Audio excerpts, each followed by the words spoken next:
During the last weekend of March 1968, part of what was called the Black Student Weekend, a group of African American students, along with white students' collaborators, occupied Gengras Student Center of the University of Hartford and asked for the immediate publication of 18 proposals that it wanted the University of Hartford administration to act on. This video includes some of the recollections of what went down during that time by some of the principals involved.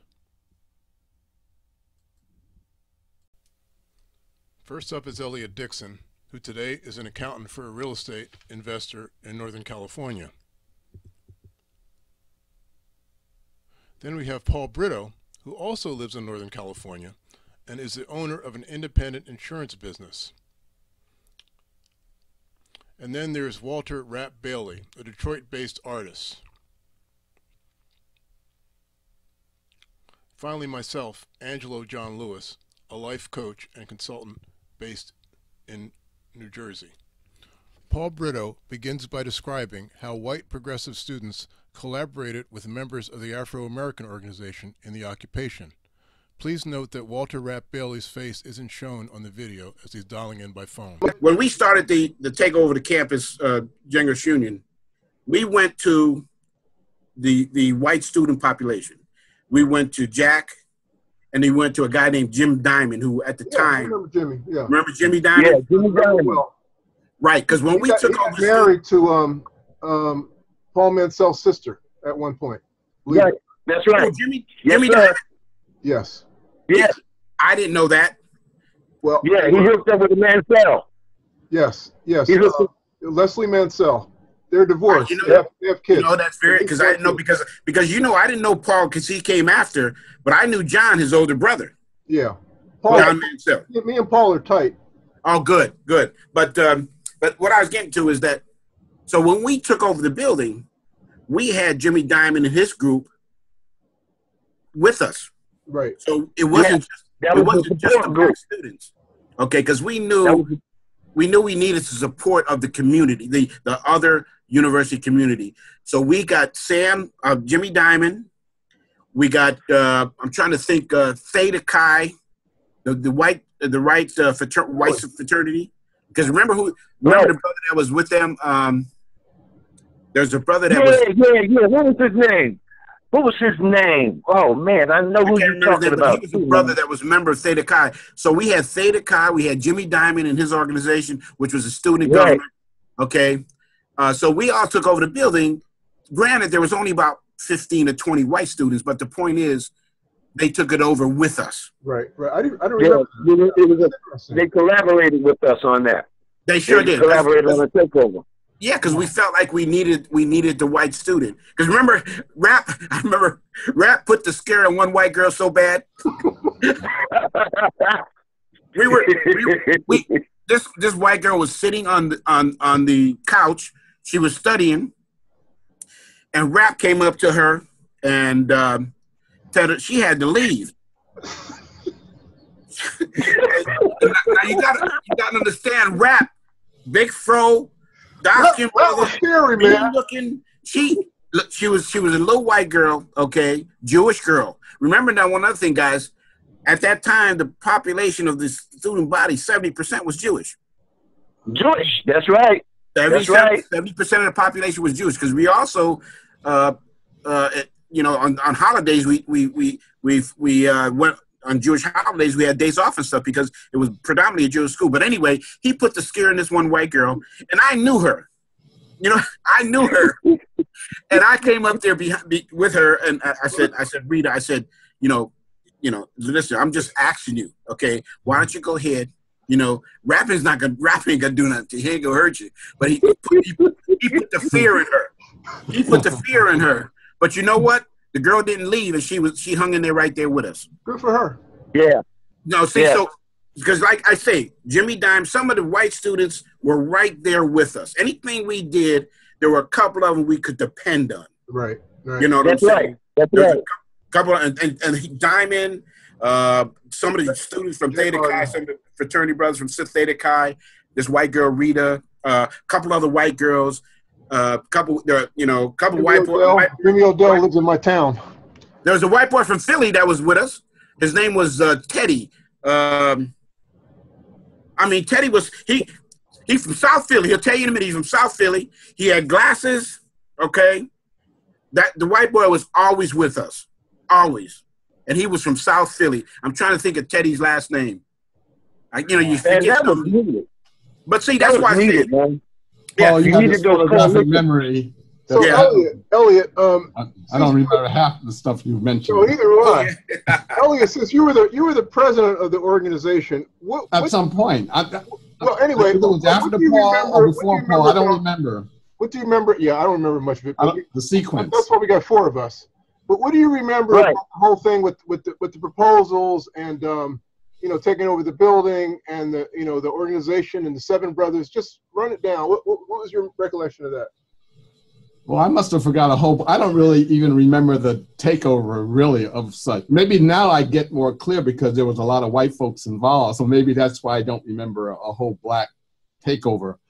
But I do remember walking into a meeting of the regents or the administrators of the campus, and that's where I think we presented our 19 proposals.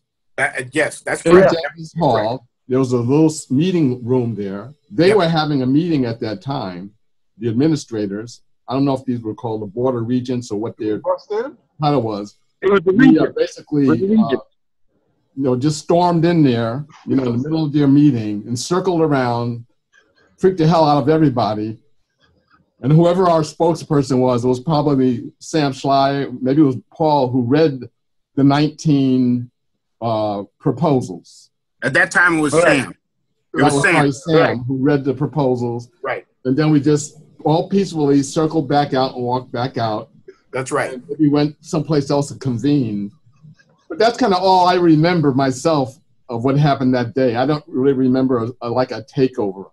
I kind of remember a series of meetings amongst the black students, right, in very private places, right, and they didn't let any whites into those meetings at the very beginning. Not until a group of demands had been shaped up. That's right. I think we were looking for, just to be the influence to be African American students. You know what I mean? And African American issue. Right. The collaboration with the white students, they really jumped on board when we went into the campus center. That's all. And a big open meeting in that campus center, I can't remember the series of steps, but somebody decided to take over the building. And we went and got some chains and some locks. Right. And lock some of them doors. I remember locking them doors. I think we went to Hartford to a hardware store, East Hartford or someplace, West Hartford, someplace, and got some chains and some locks. And I remember locking them doors, them big glass doors. You know what I mean? So that was a collaborative thing, or was that just us? No, that was collaborative with us. When Rap was talking about the meetings, we had little meetings on campus between the African American Association. That's us. At that time, I was the president. Okay, during the takeover, during the speech where they had our pictures, I was the president. So what our individual meetings was to formulate how we were going to do this. Right. Right. The strategies. And there was 4 or 5 meetings. Okay, like I said, there had to be 50, 60 proposals, but we wanted to pare it down because it was just going to be a farce to get 50, 60 proposals. We needed something as a working tool. So we felt. What I remember is that we were very clear that these were not demands because we didn't feel we had the juice to get anybody. That's exactly right. Proposals. To their proposals. That's exactly right. We had a long discussion about that. That's exactly right. That's exactly right. That's right. You did. Because that meeting was there was many of them, but me, Angelo, Elliot, Rap, Paul, Sam Fly, was Ina involved with those meetings? Helena Branch, okay. Gabby was there. Pat Johnson, Janine Lagan, Bill Hughes. Bill Hughes. Bill Hughes. Yes. Wow. Yes. Bill Hughes. So we had 5 or 6 different meetings. So and then once we did that, okay, we took a step approach of how we were going to do this. Okay, we're going to get to the proposals, put them together. We were going to take over the building, Jenga Student Union. We were going to interrupt North House at the time. Right, at a Regency meeting. Well, I don't know if it was a Regency meeting or what, because if I'm correct, it was sometime during the day. Okay, because it was Tuesday. It was a board meeting. It could have been. It could have been. I'll go along with that. But see, that was the progress. Mm-hmm. One of the very first meetings that we had as a group was, should we have the Black Panthers come in with guns and everything to assist us? that was a big meeting. Very serious. Very serious. That was a serious meeting. That was but that was for security. No, but that was for security. That's just it. We were all under contention that most of us, anyway, we didn't need security. We didn't need security because the university was not. They have never been forceful toward us per se. Okay, as Black students, they were never really forceful.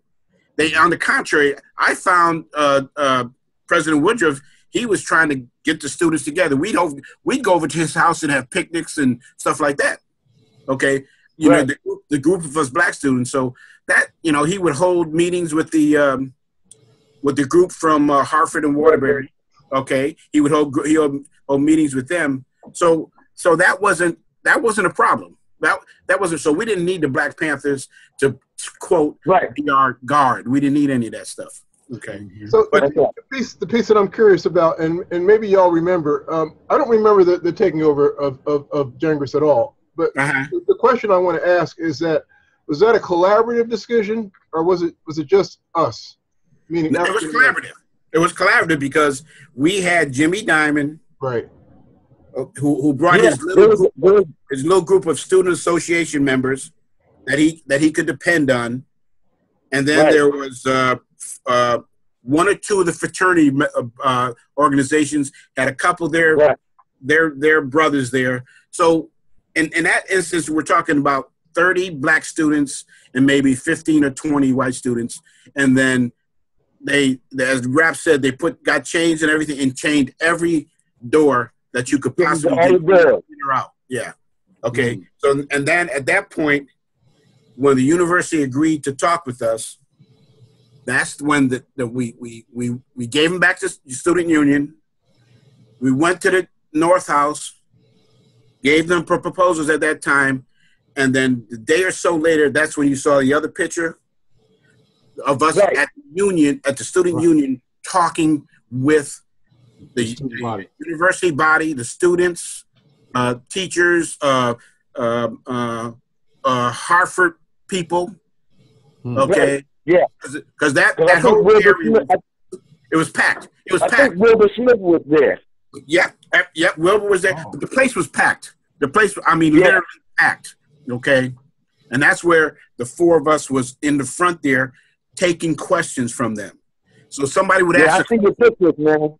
Yeah, somebody would ask a question, so we turn around and say, okay, Sam, you want to deal with this? Or Ellie, you want to deal with this? Yeah. And that's how it was for 3-4 hours. Okay. Wilbur Smith, he was like a state senator there who also passed. He eventually ran unsuccessfully. Right. So, in Hartford, yeah. So one of the things that's going to be of interest to the audience that watches this is what were your impressions of some of the white personalities that were active on campus? The ones I'm thinking about were Jack Hardy, Ben Holden, and you mentioned Jimmy Diamond. They were radical white boys. They were radical white boys. Yeah. Absolutely. Hell yeah. They were radical. But you know what? Man, they would do the Black Power sign and everything, man. Yeah, but I look at it as you needed that on a campus like University of Hartford. University, you know what I mean? What you say? We need coalitions because on many campuses across the country, it wasn't a phenomenon at the University of Hartford. It was happening across the country. Cornell up in New York, but those guys went in there and came out with guns, man. And it was happening across the country. And the places where successful negotiations took place is places where they had collaboratives between the black and white students. Yeah. It was very successful. Yeah, and that's the only way we felt that it had to be a collaborative effort. If it was not, it wasn't going to succeed one way or the other. Okay, because one thing about the university was very vanilla. I mean, it was very vanilla. It was white, pure, and all this other crap. Okay, and you needed something. You needed something to push them. And Jimmy Diamond, Jack Hardy, Ben Holden, that group right there, they were the radical white guys that woke the university up. We were personally, they were more afraid of them than they were afraid of us. Okay. And you got to remember something else too, man. If the police came in and started knocking heads, a couple of white boys getting their heads knocked in the paper would definitely go towards the strategy. Right. And that's just a side note. But see, but the thing about that is they were trying to get Jack Hardy and Ben Holden more than they were trying to get us. Yeah, you're probably right. Yeah. You know, they were just trying to get them more than they were trying to get us. Okay. All right, last general question. We were all on campus during the so-called Game Changers event. And, we did the relevant proposals. What do you think our impact was on the University of Hartford? Broad question. Woo! Damn. That's a hell of a question. Rap, you can have to start someplace. Rap, you can go from there because see, Rap, you've been on campus much more than me. Rap has been more involved in the campus than probably all of us. Yeah, Rap has been much more involved than all of us. Okay, because just from my outside view, when I was there, just the 4 or 5 days that I spent on the campus there, I thought the black students were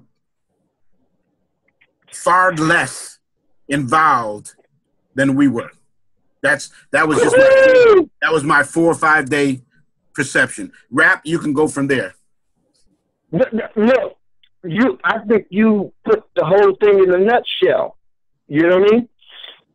Look, it's been some years since the four of us, and God bless the brothers and sisters who have gone on to the ancestors. But it's been a few years since we affected that campus. The campus went through a radical change during, I think, in 1967 and in 1968 that it could never back up on. It could never repeat it. It was moving forward in time.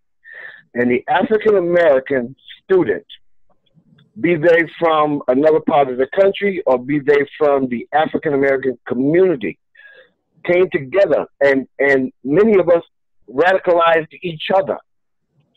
And what took place for us is white people. Being white people set all of this off, set us off, and changed that university. And we were in tune with what was going on during the 60s and the 70s. The second great black renaissance was taking place, and we were a part of it. We fired a president. We stopped the war. We changed social norms. And the generations that preceded that carried it on.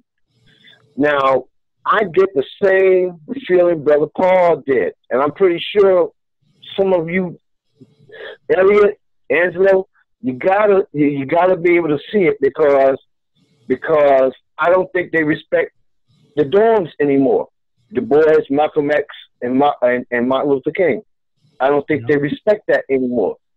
There was no struggle to get the names on the dorm So now they just see them as dorms. They don't see them as historical monuments. Correct. You see what I mean? Correct. That's so, that's what I felt. I felt they didn't. They looked at them as just nothing per se. Okay. That was my feeling at the Game Changer. I just felt that from a black perspective, those black students did not know what happened to get them where they were there. Okay. I remember when I first got there, and Dolores and I had a meeting. Okay. Not a meeting. I came and I met Dolores, and there were 3 or 4 black students there, okay? And they were under the impression that all these changes took place in 72, 71. And I said, no, no, these things happened in the 60s, between 67 and 69. Okay, that's when all the take over the building, the 19 demands and everything else. I do have to say, there was a little group of guys after us, Elliot and Angelo, in 1970. Angelo, you left. When did you leave? I think I left probably 70 or 71. I'm not sure. Okay, do you remember Carl Clay? No. Yeah, the Clay brothers. The Clay brothers. Them. So you will rap because you were around. See, one. Carl Clay was one of the main focal point at that time. Carl Clay, David Gary, okay, that's right. New Jersey, Paul Wooten, okay, even Kenny Styles at that time was there. See, that little group, okay, that came in after us, they were continuing the legacy for maybe 2 or 3 years. Maybe. Right. But then after that, I didn't see anything else. I didn't see anything else. Again, I left because I moved to California in 69 because I was still around the university until 68. Okay. Because I was still in Hartford. Okay. Right. I was still working at the Hartford. Okay. And then I left in 69 to come out to California. And basically, the only time I came back again was not at this Game Changer. And the students that I met. I thought you graduated in 72 from Hartford. I graduated in 72, yes. Okay. Yes. So you didn't go to California until after that, though, right? Right. I didn't go to California until 79, but see, I was... you said 79. I thought you just said 69. Okay. No, 79. Sorry. No, right. 79. Okay. No, I moved to California 79. So from 72 when I graduated, because I still worked at the You worked at the school. I worked at I was manager of the food service, the on-campus food service. Okay, on campus until 73, because then I started working for the Hartford in 73. So I was still on campus as the manager of the food service until 1973. So that and that's why I know Carl Clay, Harvey Clay, Paul Wooten, Kenny was still around. That's guys right. were continuing. They were continuing the struggle, but the big difference between them and us, they had no support on the paper.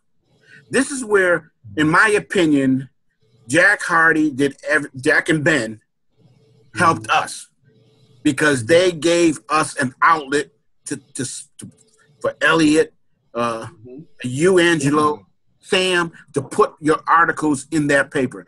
I don't know any black writer or person after 73 that was doing any writing in the form. Wow. None. Right. I think that's one reason why they lost it. When I was back there for the Game Changer, there was not one black person on the paper. There was not one black person involved in any of the interfraternal situations, so they don't know what the hell's happening. You know what I'm saying? There was no black involvement in the community, university community. And I said to these kids, how do you get along out here? Well, we don't get along. What do you mean you don't get along? You don't talk, you don't have white friends, you don't deal with any of the white sororities or the fraternities, you don't go to any of their rushes or anything like that. Oh no, we don't do any of that stuff. then how the hell are you going to be part of the community? How are you going to be part of the community? You know what I'm saying? And that's what I found. That's what I found when I was there. Okay? And how did you get along? They asked me, how did you get along? I said, because I went to their parties. That's what I did. I went to their parties. Okay? I went, whenever there was a function going on, I went to it. I don't give a crap if it was white, black, or purple. I'm part of the university. And I never ostracized me from being part of the university. Okay? So they knew me, and I knew them. But some of these kids, man, they have no white friends. They don't get involved in any of the societies or any of the organizations. You know, I asked them, well, who's a member of the WWH radio station? You got a black member there? I think we have one person. You think? You should know that. You should know if you have a person at WWH. Paul. Yeah. Paul, there was, look, I'd like to add something that is even more dramatic about that youth attitude that you perceived. You know, I was very close with Dr. Weinswig over the School of Education.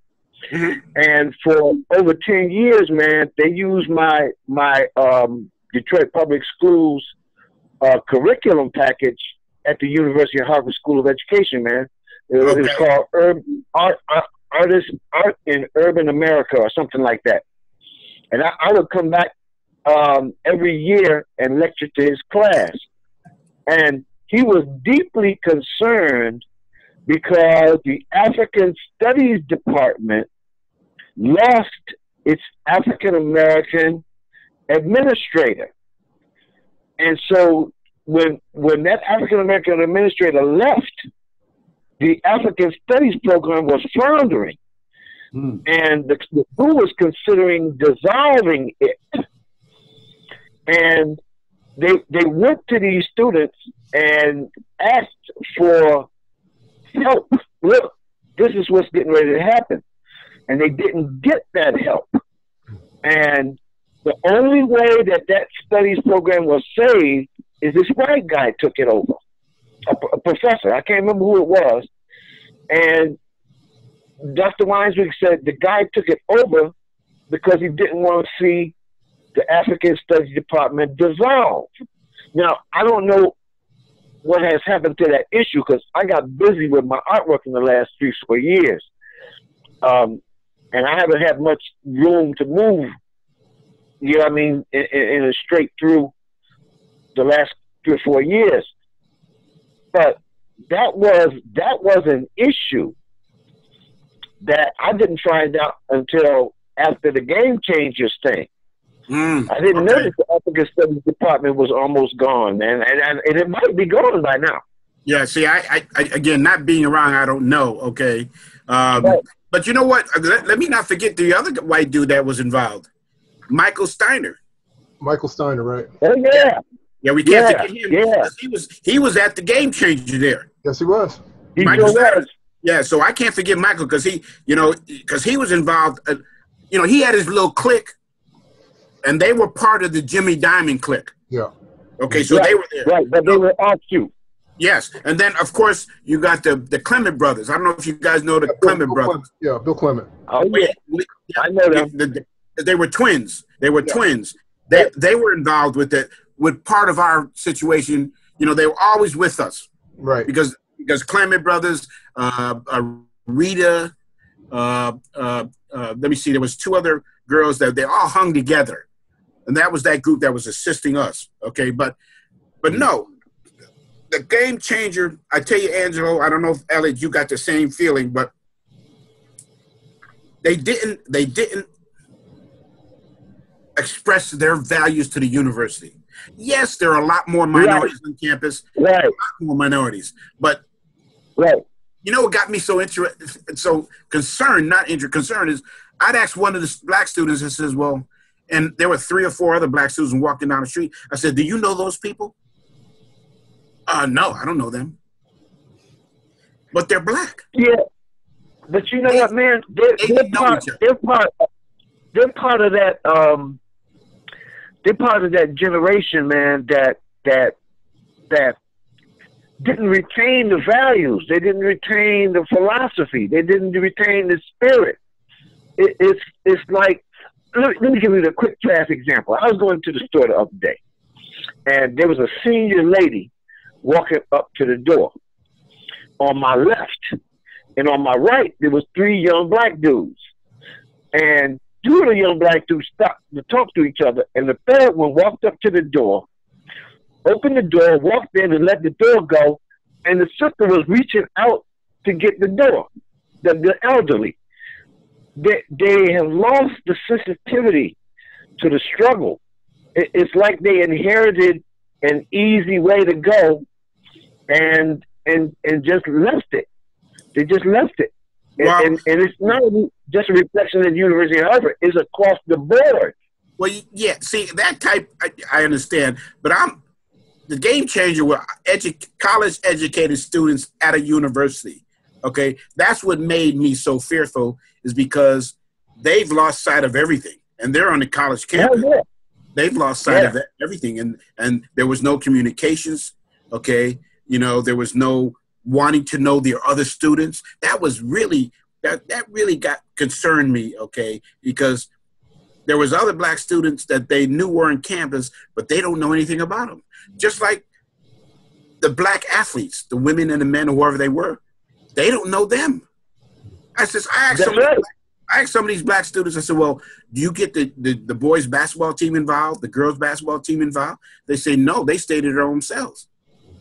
Yeah. Okay, but when we were there, you know, you take people like, well, Paul, the Mansell brothers, Jake Newman, Eddie Whitehead. These cats were athletes who were involved with us. They were right there with us in the struggle. That's right. Arnold Holmes. That's right. Arnold Holmes was a member of the basketball team. He was involved in the struggle, one of my fraternity brothers. So I didn't see you that. You were into sports too, weren't you? Huh? Well, you were into sports. You did something. What you play, basketball or something?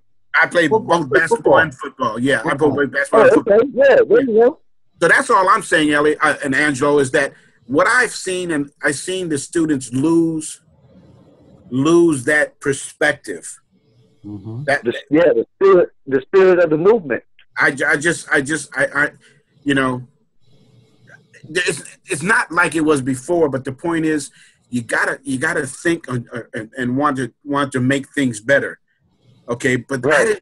I think they were more interested in just themselves. Yeah. Well, that's probably why rap instigated this game-changing consciousness, awareness, to bring it back, to reinstill the legacies, whatever that might be, that we helped start. That would be lovely. That'd be lovely. You know what I'm saying? But have you seen any changes? Well, because we all had to go back to our lives. Well, no. Remember when we were there, guys? Remember when we were there? We asked Dolores and the head of the the BPU, or whatever they were called then, hey, try to keep us in the loop here. Okay. Right. Have you heard from anybody? No. I did for about 6 months. Okay, but then I didn't hear anymore. I remember I asked one person, at that time something happened, and something happened in the community. I think it was how long ago was that? 2 years? Who got shot back then? What black guy got shot back then? But anyway, I asked the student president at that time, I said, did you guys ever have a meeting or a discussion with the campus about the shooting of the black? Was it Trayvon Martin, or was it? It sounds about right time-wise. It might have been. Whatever it was, there was a black shooting, and I asked the black student president at the time. I said, did you guys do anything to observe that? In other words, did you have meetings with the university community, some of the groups within the university? Oh no, we never did anything about it. We never addressed it. Okay.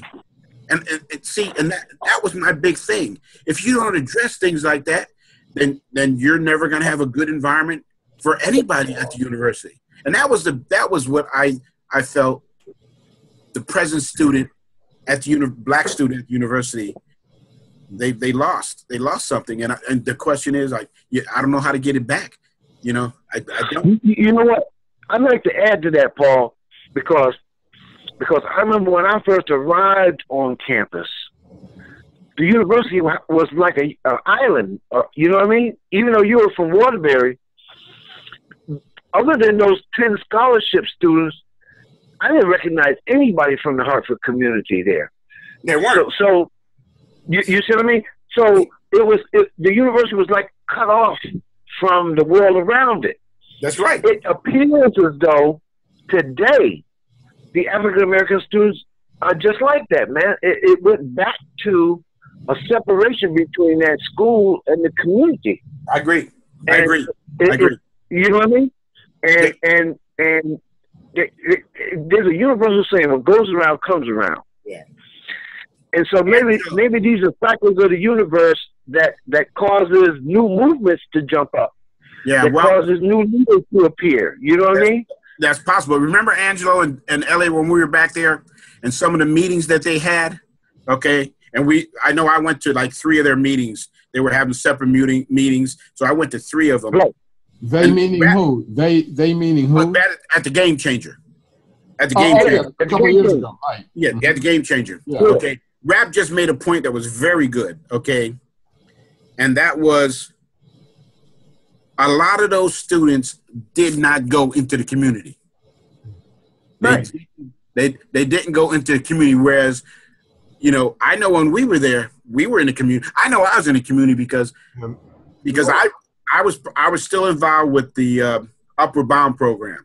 So by being involved in the Upward Bound program, I put together a tutorial program for the high school students that were in Upward Bound in Waterbury and Hartford.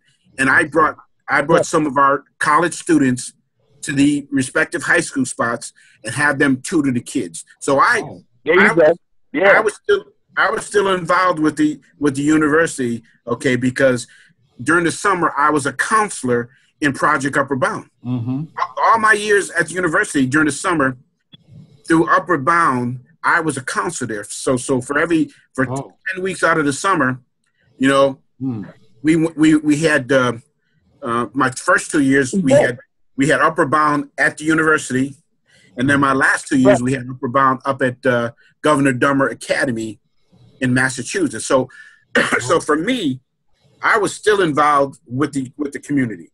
But what I found with the students here this year at the Game Changer, they weren't in the community. They didn't go out to the community. So they were in an island. I beg your pardon? The university's an island again. Man. Yes, it was. Okay, yes. Well, the whole thing is without constant, you know, organized activity. That's correct. And to settle back to what they always were, you know.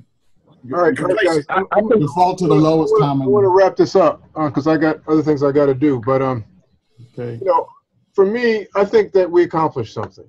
You know, and it's like ebbs and flows of history.